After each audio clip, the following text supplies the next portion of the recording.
ஆண்டவராகிய இயேசு கிறிஸ்துவின் இனிய நாமத்தில் பனிமய மாதா ஜெபக்குழு சார்பாக உங்களை சந்திப்பதில் மிகுந்த மகிழ்ச்சி அடைகின்றேன். நாம் இன்று தியானிக்க எடுத்திருக்கும் திருவசனம் 1 அரசர்கள் அதிகாரம் 18 இறைவார்த்தை 41. பின்பு எலியா ஆகாபை நோக்கி, நீர் போய் உணவும் வானமும் அருந்துவீர், ஏனெனில் பெருமழையின் ஓசை கேட்கிறது என்றார். நாம் தியானிப்போமா? கிறிஸ்து இயேசுவுக்குள் பிரியமான சகோதர சகோதரிகளே, கிறிஸ்து இயேசுவின் அன்பும் சமாதானமும் உங்களோடு என்றும் இருப்பதாக. கிறிஸ்து இயேசுவுக்குள் பிரியமானவர்களே, நம் தேவன் நீதியின் அரசர். அவர் சொல்ல ஆகும், அவர் கட்டளையிட நிற்கும்.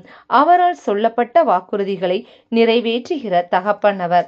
ஆம் பிரியமானவர்களே, நம் வாழ்க்கையின் சூழ்நிலை எதிரானதாக இருக்கலாம். கடவுள் நமக்கு அளித்த வாக்குறுதிகளுக்கும் நம் வாழ்க்கையில் நடக்கும் சம்பவங்களுக்கும் சூழ்நிலைக்கும் சம்பந்தமே இல்லாமல் இருக்கலாம். ஆனால் நம்மை தாயின் கருவில் முன்குறித்த தேவன் உண்மையுள்ளவர், சகலத்தையும் சிருஷ்டித்தவர்.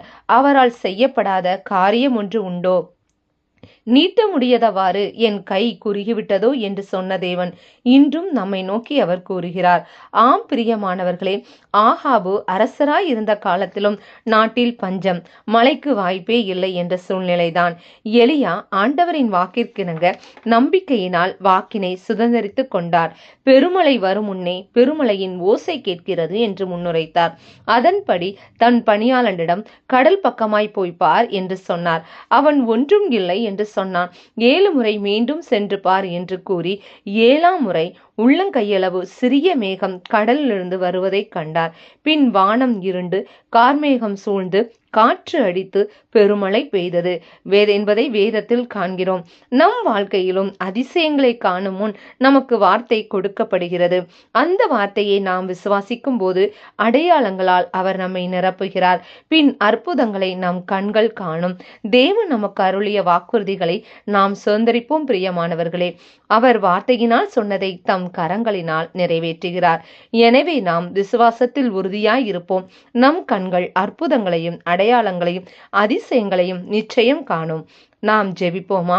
எங்களை மிகவும் நேசிக்கின்ற எங்கள் அன்பு தகப்பனே, இந்த அருமையான நாளுக்காக உமக்கு நன்றி செலுத்துகிறோம்.